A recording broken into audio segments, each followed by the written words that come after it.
موسیٰ کی پیدائش عہد فاروقی میں 19 ہجری میں ہوئی۔ آپ کی تعلیم و تربیت اسی ماحول میں ہوئی جس میں عمر بن عبدالعزیز مجدد الف اول پرورش پا رہے تھے، مطلب حضرت عمر کے دور میں آپ کی پیدائش ہوئی۔ عبد الملک نے موسیٰ کو بصرہ میں خراج وصول کرنے کا افسر مقرر کیا، لیکن جلد ہی موسیٰ پر بددیانتی کا الزام لگا، تاہم آپ اپنے مربی عبدالعزیز کی سفارش پر سزا سے بچ گئے۔ عبدالعزیز نے موسیٰ پر عائد کردہ جرمانہ اپنی جیب سے ادا کیا۔ عبدالعزیز نے انہیں اپنے پاس مصر میں بلا لیا۔ وہ موسیٰ کی دیانت و ذہانت سے واقف تھے اور جانتے تھے کہ عظیم کام آپ کو سونپے جا سکتے ہیں۔ اس کے بعد انہوں نے اس کو مطلب موسیٰ بن نصیر کو افریقہ کا گورنر بنا دیا۔ اب گورنر بننے کی بات، موسیٰ بن نصیر اچھے جرنیل ہی نہیں، بہت ہی اچھے منتظم بھی تھے، اور اس سے بڑھ کر یہ کہ وہ مبلغ اور مسلح تھے۔ بربر قبائل کو جو مسلسل بغاوتوں کے عادی تھے اور سخت سے سخت گورنروں کے مظالم برداشت کرنے کے سبب مسلمانوں میں متفر ہو رہے تھے، ایک ایسے ہی مسلح کی ضرورت تھی جو ان کے نظریات کی تطہیر کر سکے، اسلامی اقتدار کو ان کے دلوں میں بٹھا سکے اور انہیں اسلام کے مبلغ بنا دے۔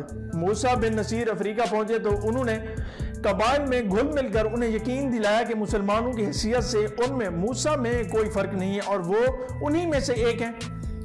اس نئے انداز پر بربر قبائل کو خوشگوار حیرت ہوئی۔ موسیٰ کے فوجی کمانڈر طارق بن زیاد خود بربر تھے اور قوت ایمانی اور جذبہ جہاد سے معمور دل رکھتے تھے۔ طارق بن زیاد نے 7,000 بربر فوج کی دینی و فوجی تربیت کر کے اسے کسی بھی بڑی مہم کے لیے تیار کیا۔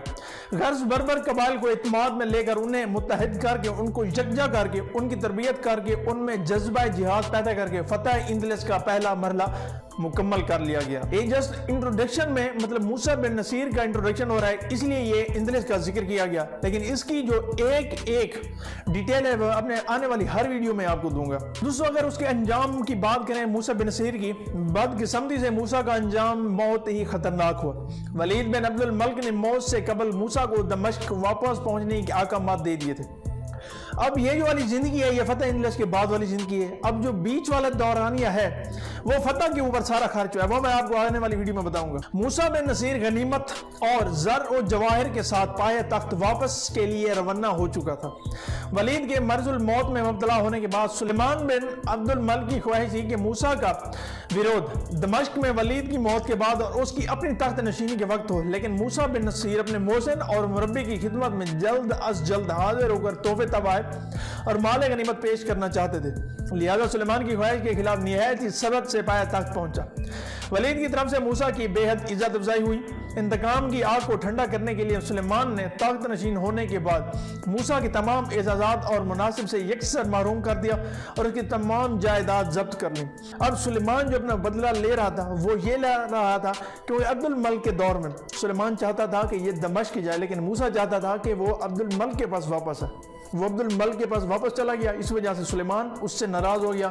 جیسے سلیمان تخت پر بیٹھا اس نے اپنے بدلے لینے شروع کر دیے۔ سلیمان نے اس پر کئی لاکھ کا جرمانہ نافذ کر دیا۔ موسیٰ نے اس قدر قسیم رقم بطور جرمانہ ادا کرنے کے قابل نہ تھا۔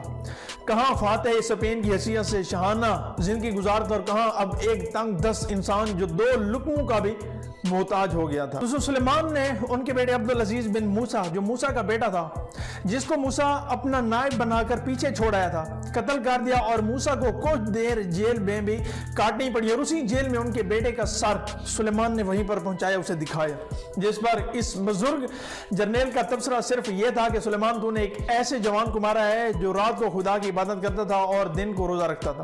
یہ صدمہ بظاہر انہوں نے صبر سے برداشت کیا، لیکن پیرانہ سالی میں ایک نیک اور باصلاحیت بیٹے کی موت ان کے لیے ناقابل برداشت ثابت ہوئی، اور قید سے آزاد ہونے کے کچھ دن بعد نہایت غربت میں ان کا انتقال ہو گیا، مطلب موسیٰ کا انتقال ہو گیا۔